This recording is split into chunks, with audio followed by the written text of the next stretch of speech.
Welcome back to AFL Supercoach. Hope you've all had a good round two and somewhat survived the injury and rookie carnage. It's not been a good week, I think, overall.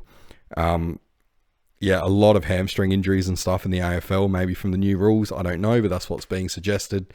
And then the rookies, it seemed like complete opposite of last week. A lot of them that did well the first week didn't back it up.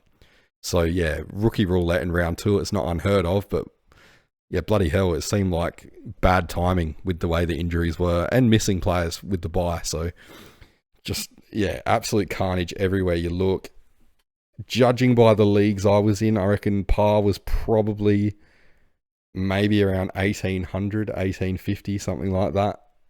Probably around 1800, I'd say. I saw probably half the scores were in the 1700s, half were in 18 and above. But I somehow managed to score a 1,984.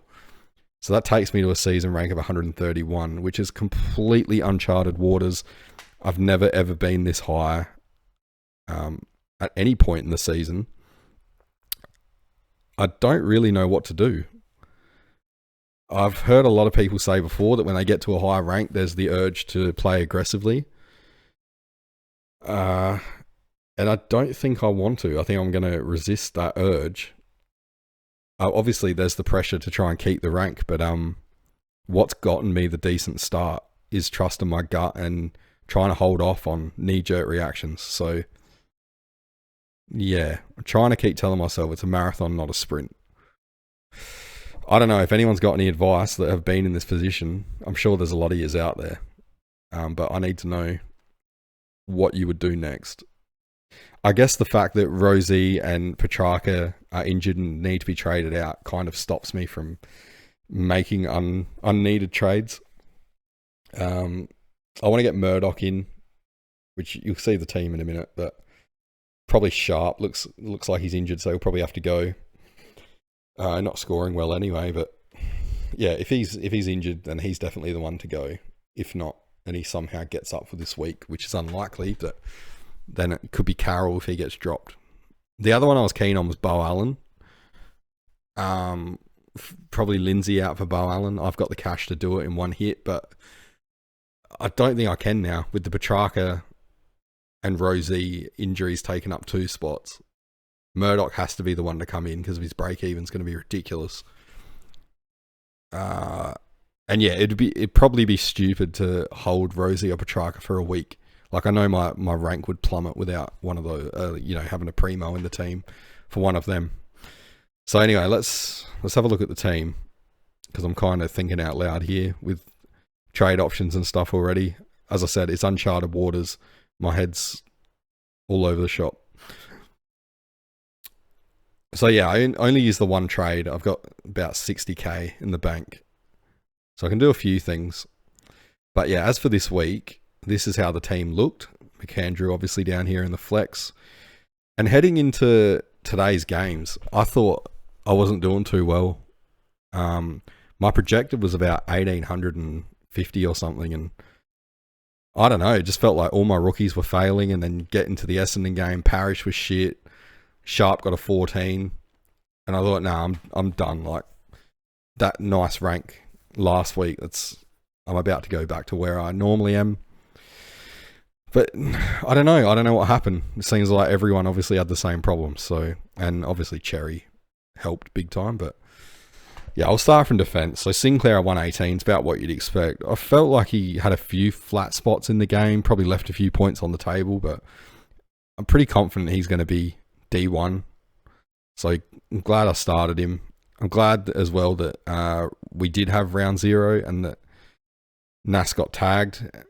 It kind of shit the bed, but yeah, it's only been 2 rounds, so Nas could easily end up as D1, but for now it's looking all right. Yeah, Rosie, that was a horrific injury. I actually really like him as a player, even though he plays for the enemy, but all Supercoach aside, like, I hope he has a fast recovery, because that was horrific to see, especially when the broadcast paused the moment when his knee completely, it was bent the wrong way. Complete hyperextension. I don't think I've seen a hyperextension go that far. So the fact they don't think he's got any like structural knee damage is just unbelievable. He's gotten off lightly, but because that hamstring injury is so high, apparently it could be nerve damage or tendon damage or something. And I don't think I've ever seen anyone do a hamstring from hyperextending the knee. It's horrific.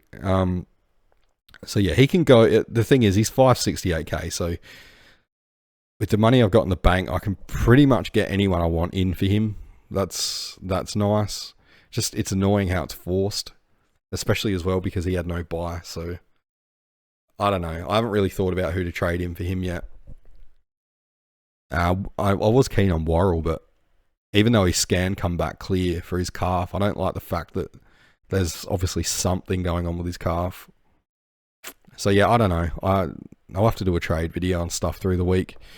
Clark at 119, most frustrating 119 ever because he was on like 80 at half time.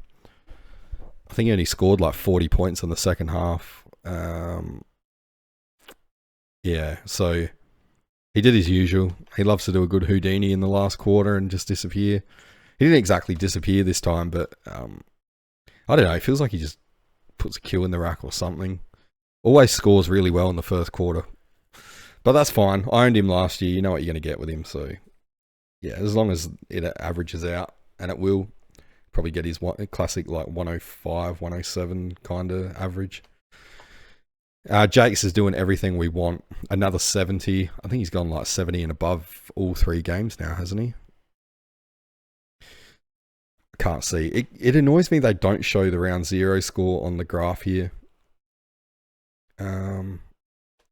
Is it in season stats maybe? Oh, it is. Oh, so he's played... Okay. He's played 4 games. No, sorry, he's played 3. What am I looking at? 84, 80, and 70. So he's made 73k already. Probably with that break even that he has. Minus 39. If he does that again, does the same kind of score, let's say a 75, he's probably made enough money to be considered a success right off the 2 price rises. So he's going to make heaps of cash, and he's definitely fieldable. Sucks he's got the buy now. But yeah, that's alright. Good one there to have the luxury of owning. Everyone's got him though, that's the thing. Gruel 43, it's a bit disappointing. I think he's got good job security and stuff, and there's going to be plenty of ball in the Richmond defence for him to try and rebound, but I just think the Richmond themselves, they're not a Supercoach friendly team the way they play. There's so many mouths to feed back in defence, like they're all decent scorers, but none of them are heaps good. Short's making the most of the more open games, but I could already tell, I think, from this round that the games are closing down more. Definitely more than round 1. See some real tight ones, like the Crows Bulldogs one was, pretty much finals footy looking. So, yeah, the coaches are working it out. The rules are having less effect, I think. And yeah, Short, I think, will drop off. If he doesn't, I still can't really bring myself to own him again. But anyway. So yeah, Grill's fine. Not worried. A 43, it's like a blip on the radar. He got like a 70 last week, didn't he? Yeah. A minus 17. As long as he's in the minus, if they're in the minus break even, it's all good. It's got DPP too, which helps. Not that I can really use it, but, later down the track, who knows? Saronga 48. He's not what we thought he'd be so far. It looked like he was going to be a nice fieldable option every week after, what did he get? Like a 70 odd in round 0. 77. It was against Carlton though, to be fair. Smash me with those dislikes, Carlton fans, for saying that. But last week I thought it was just, he plays on the wing. He's probably had one of those games where the ball just goes down the other wing. But 2 in a row with a low score. It's probably less likely to just be that. Still hold on to him. He'll make good money. It's probably just not going to be what we thought. Then there's Selwood, a 61. So I left points on the bench. Could have had myself, 18 extra points here. I don't even know if a 61 would have counted, being best 18. I'm not going to work it out. But anyway, Selwood being the lockdown. you would think Grill and Sarong would outscore him, but that's Supercoach. So, yeah, he's all right. People were talking about getting rid of him a week ago. Minus break even. He's made 44k already. He's fine. He's just going to be a slower burn. Yeah, I got no problem with Selwood whatsoever. He's got the bye this week, which sucks. But anyway, we knew what we were getting into when we picked these players. I want Lindsay to become Bo Allen, but I don't think I can do it. Like with the injury problems and shit that we got now. Plus Murdoch has to come in. So yeah, don't think I can do that one. So the Bo Allen one might just watch that one sail away. Butters are 135. You won't hear me say this often about a player that I own, but he seems somewhat overscored from the eye test. I haven't done a deep dive into his stats or anything, but yeah, I don't know. He didn't look like he was killing it or anything. I guess a 135 for him, though, is not exactly a huge day out, given what he can put up. So yeah, 135 is fine. I guess you were kind of hoping against Essendon that he'd go bananas, but yeah, it's fine. A 135, like how good is the guy when a 135's a tiny bit disappointing? Everyone's got him though, so it doesn't matter. I've moved my team around. Whoops. Hang on, I'll put it back to how it was for the rounds. Give me a sec. Yeah, sorry, I'd already moved my team around. Brought the bye players back in because I couldn't handle the thought of Sharp staying on the field when you got Jagger Smith and Bruin on the bench. But yeah, this is what it actually looked like for this round. So yeah, sorry about that if you were looking. So yeah, I had the captaincy on Dacos because I wanted to take the VC from Bont, which in hindsight cost me 50 or 58 points. So a bit annoying. I could have had a monster score. Well, not monster, but that 58 points, if you look at the total rankings, could have put me up a lot higher for total score. What's my total? What would 58 take me up to? So about 4,450 total.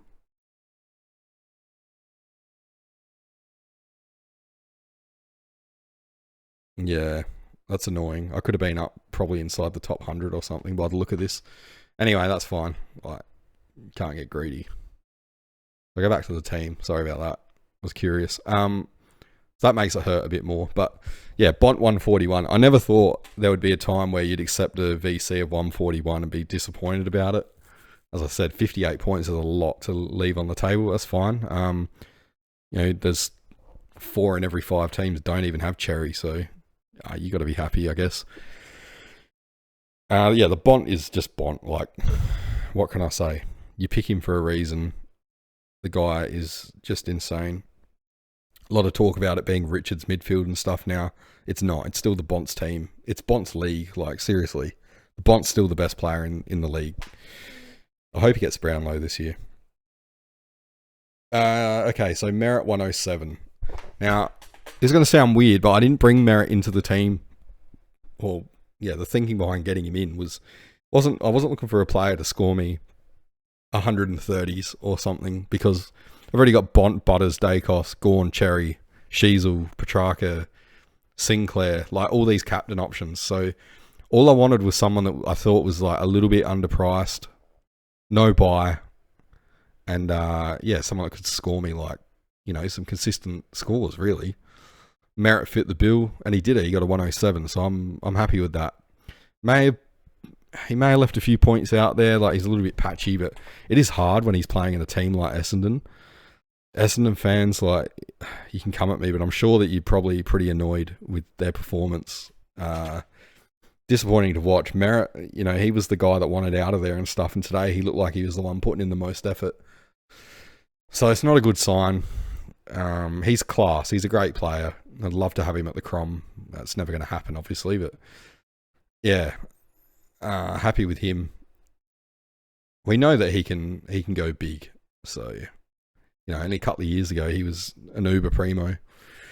Yeah, Parrish is 67. That's disappointing. He couldn't even run in the last half. I don't even know if he can run at the best of times. Like, I reckon I could have outrun him. He honestly couldn't get out of a jog I don't know if it's because he's too scared because he thinks he might ping a calf or something, but oh God, like I would be very surprised if Brad Scott has half a brain. He wouldn't play him next week after that. He'd have to drop him.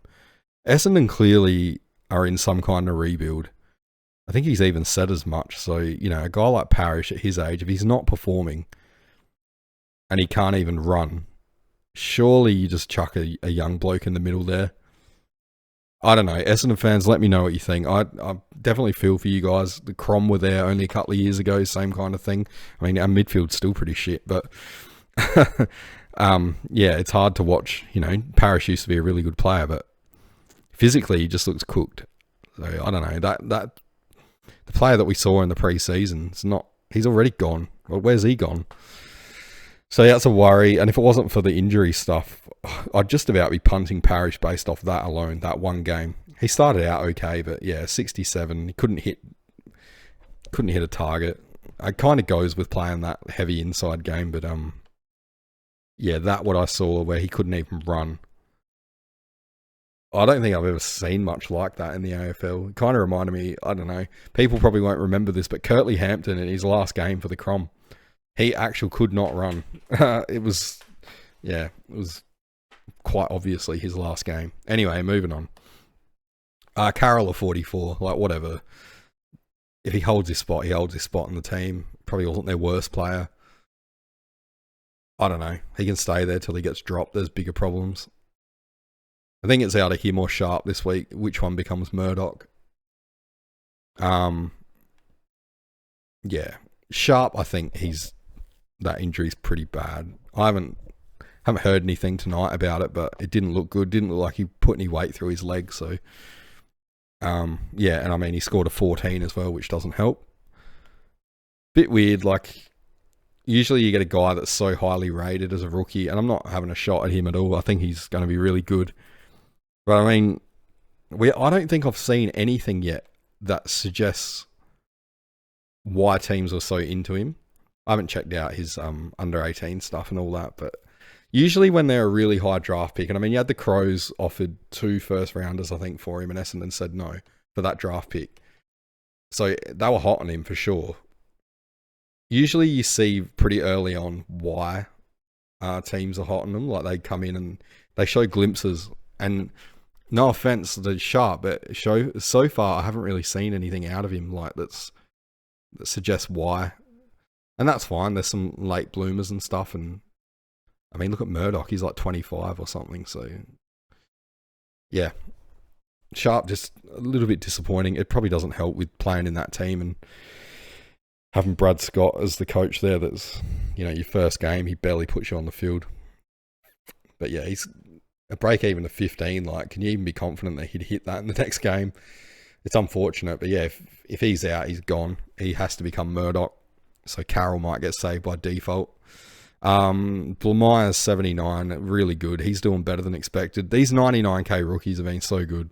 Blemeyer's, even Watkins, he showed what he could do this week. And then obviously Murdoch, which is tough watching him when you don't own him. When you got Sharp on the field or Parrish on the field. But yeah, Blemeyer's, I think his job security is good. Clarko would have to be an idiot to drop him after today. Like, yes, North lost and they shouldn't have. But Blemeyer's was far from the worst. And yeah, 79 for Supercoach is good. Break even minus 92. He's going to make heaps of cash. And yeah, he's fieldable so far. 74.5 average. Watkins a 74. He's obviously got a big tank. He got better as the game went on. I know the game was a blowout, so it's going to help his scoring, I guess. But yeah, he looks good. He looked good in the practice game. And then he obviously was quiet last week. I think he got a really low score, which made me want to get rid of him. It was a 40 or something. 45. But yeah, I've seen him play 3 times now. 2 have been good. One of the games has been quiet. So, the 2 beats the 1 for now. He will survive.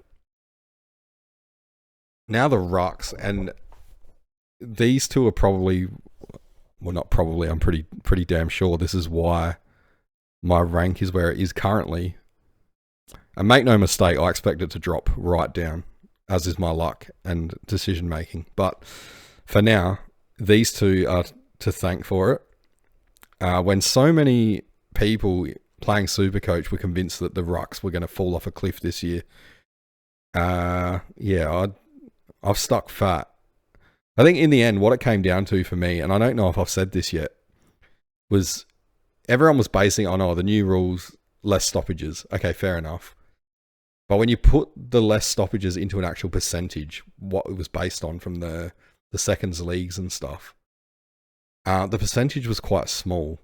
Now, if you take a guy like Gawn, who last year, what did he average, like 128 or something, and Cherry wasn't far behind, take that percentage off their scores, they're still probably going to be going 120 plus. So for me, it was just lock them in at that price. I don't give a shit if they lose money. It's not what they're there for. I want to just take those big scores, not have to worry about it, and I can focus elsewhere because I think it's a harder line. Could have easily backfired if the Rucks did fall off a cliff. I was in deep shit, but it's easier to pivot out of these two real expensive guys and go down than it is to, I don't know, do it elsewhere with cheaper players. So yeah, I'm stoked with these two. Gawn the 141. I can't believe teams are still kicking down the line to the guy. He's so clearly the best player at marking those. He just doesn't stop. He's 34 and he still plays like a guy that's 24. Definitely my favourite player outside the Crom. Yeah, it's good when you get a pick that you love watching play. It's just, yeah, he's a likeable player. Yeah, I expected actually that he might not have a great score this week, being up against Jackson. I thought if anyone out there would know a lot of his tricks, it would be Jackson. But he does what he does. I don't know. Even if Jackson knew, I don't know how you actually stop it when the opposition's that good. So yeah, 141, that's really good. That was his break even too. So the funny thing is, I think Cherry and Gawn are potentially going to make money to begin with, first price rises. Gawn could very, very easily get 134 on Pitnet. That's all he needs. So yeah, and then Cherry the 199. Got a break even of 69, so he's a value pick in reality. Quite crazy, actually. But yeah, you should have seen it coming against Flynn. I don't know why I didn't stick the captaincy on him. Just thought I'd go Bont because he had the early game, and then, you'd be stupid to not take a 141 because anything could happen. Just got to bank the points. But can't dwell on that. The 199 was good. People were suggesting that he may have been overscored, especially because he played in a losing team, but I don't think that should really come into it. If anything, he was the standout in a shit team. He played even better. It's harder to play good in a shit team and actually do what he did. We'll have a look at his stats for a second. So how could he be overscored? First of all, his fantasy score was 152.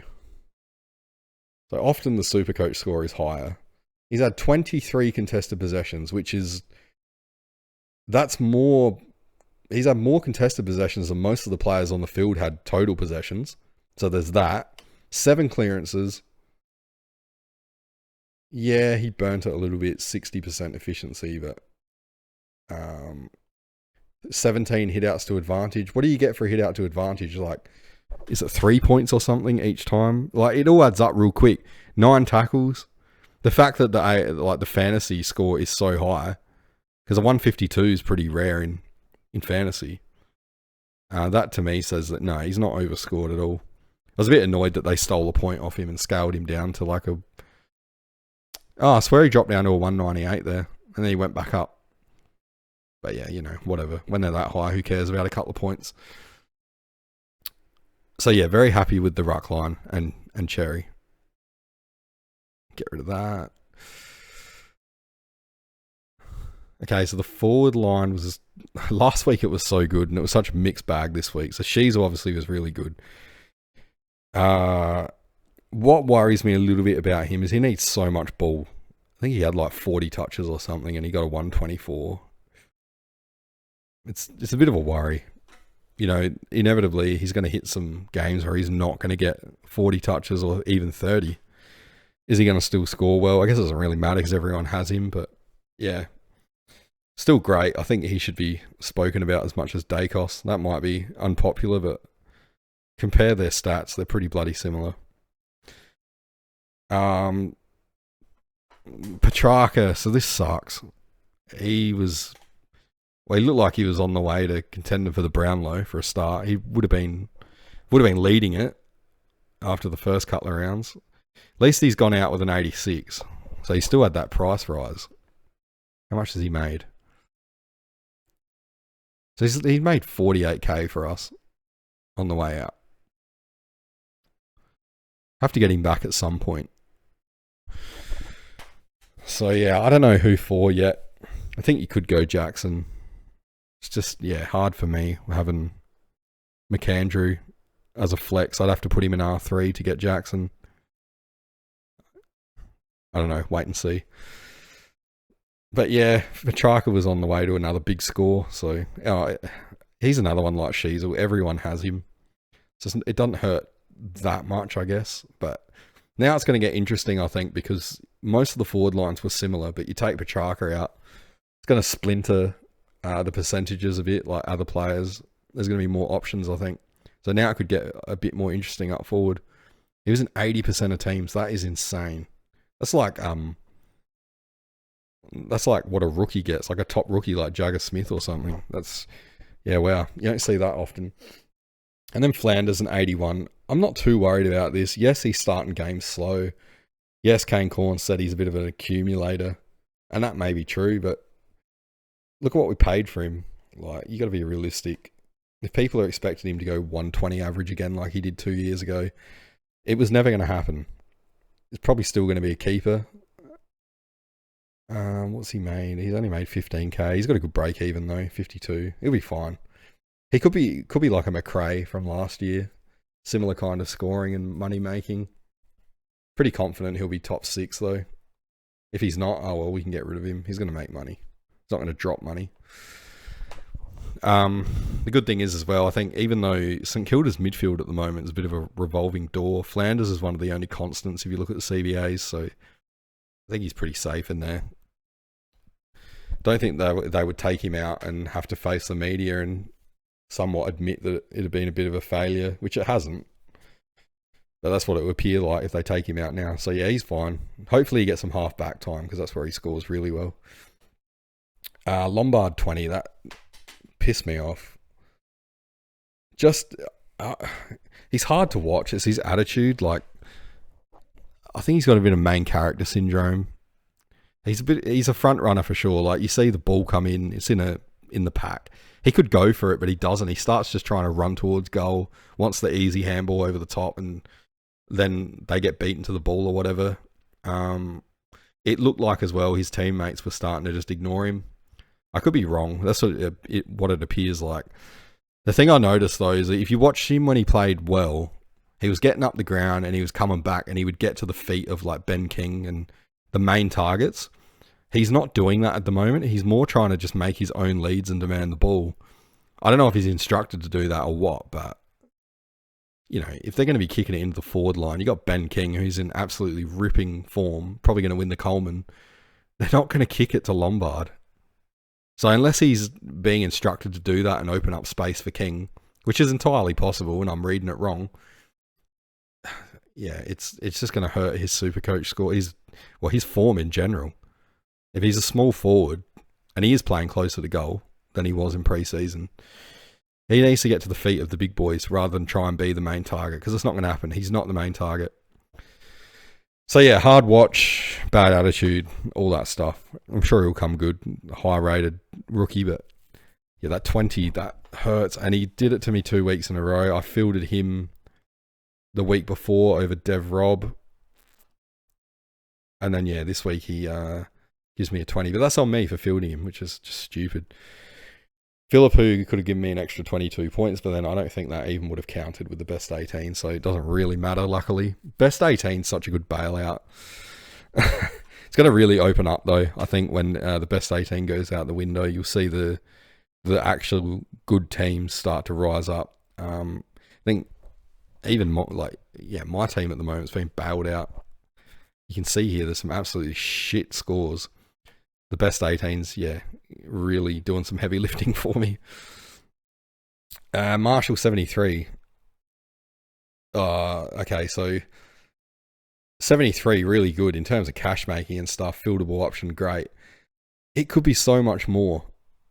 Josh Carr said that they were going to try and have the ball in Marshall's hands because he's such a good kick of the ball, and they wanted him to be that distributor type. I can see the logic in it. He's a great kick, right? And he's actually surprised me. He's a good defender. He gets in good spots. He always just seems to get that extendable go-go gadget arm in there and makes a good spoil. The spoil normally goes to a teammate too, which is pretty good to see. But it's when you would expect him to get it is when they're kind of chipping it around and stuff and on the switch and things like that. He stays very central, I've noticed, coming out of defense. So he kind of goes into the congestion, and I'm guessing it's so that he's got the quickest path back to sit in the hole and be that interceptor. So I understand it, but it kind of hurts his ability to get involved in that transition stuff. It's happening, but it's probably not happening as much as it could. So yeah, again, we want Supercoach over real football.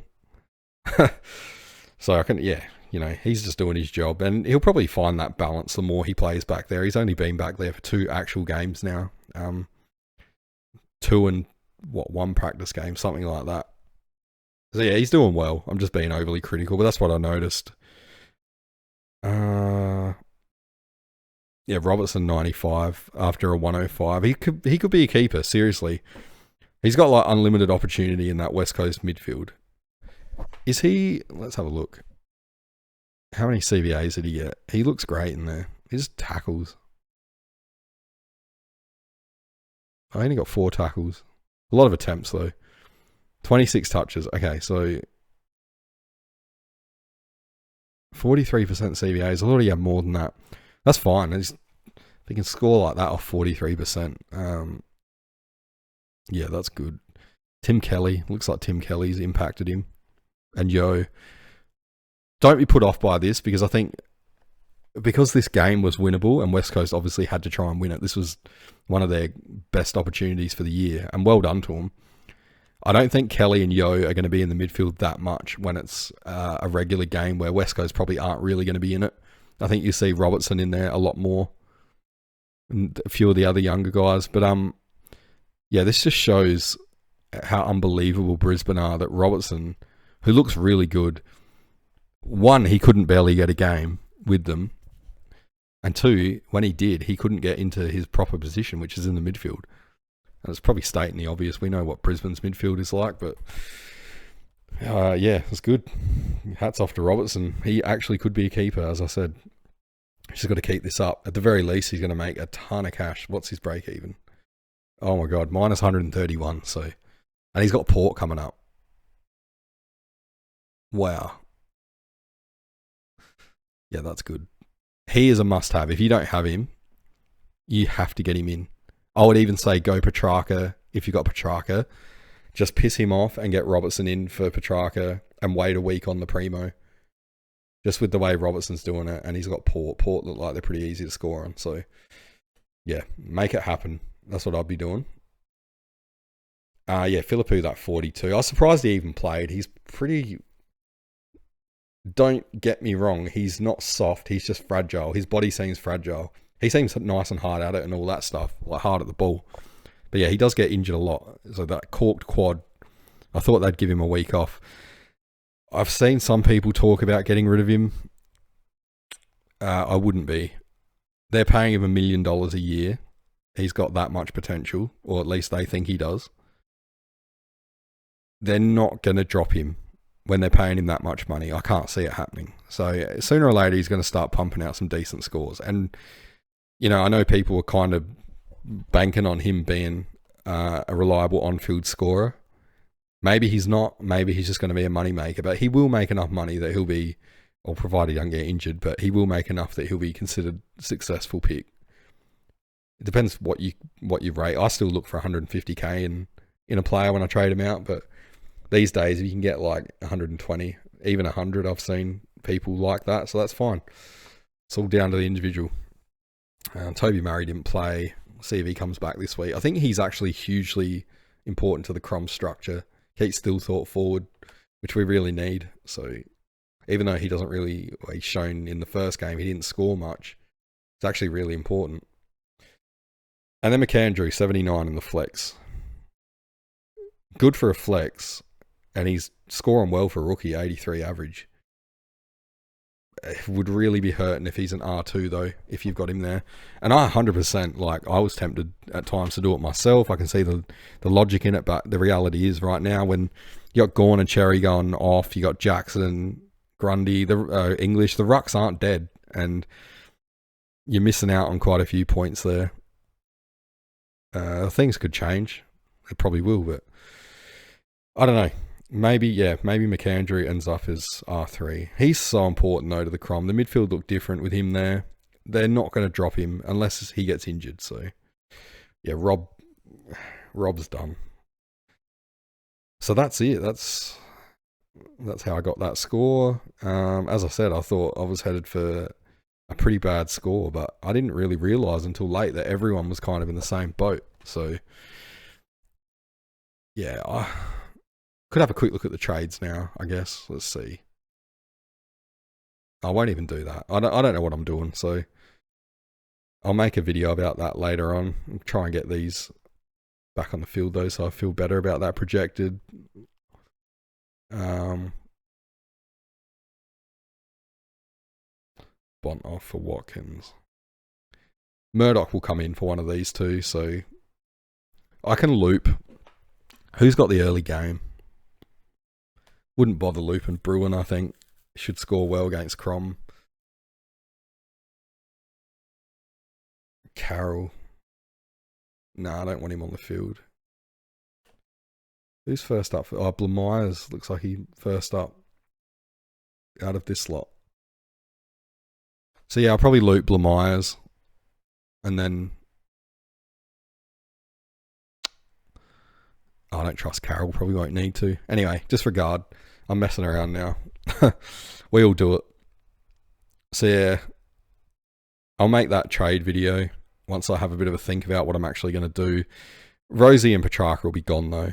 And yeah, it'll be Sharp or Carroll, I reckon, for Murdoch. But I can't really do anything else. That will take a boost. That's it.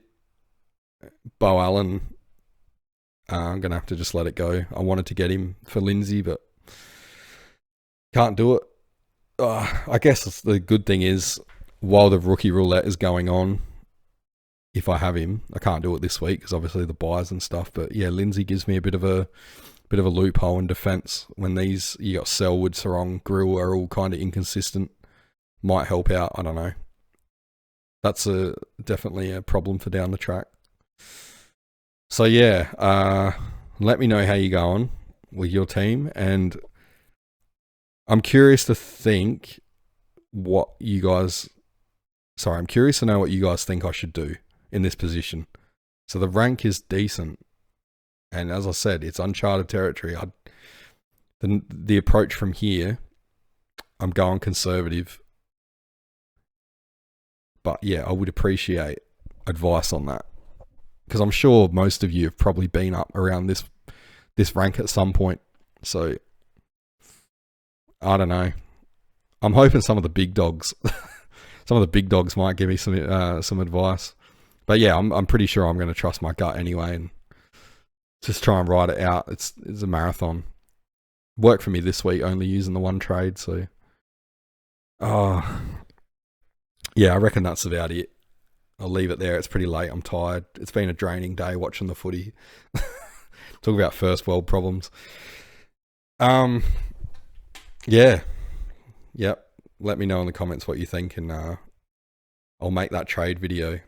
I don't think I'll do the reviews for each game just now, because no one really watched that video last time I did it. But yeah, I might do it if I get time through the week. But yeah, the trade video will probably be next. So hopefully you watch that one, and yeah, I'll see you then.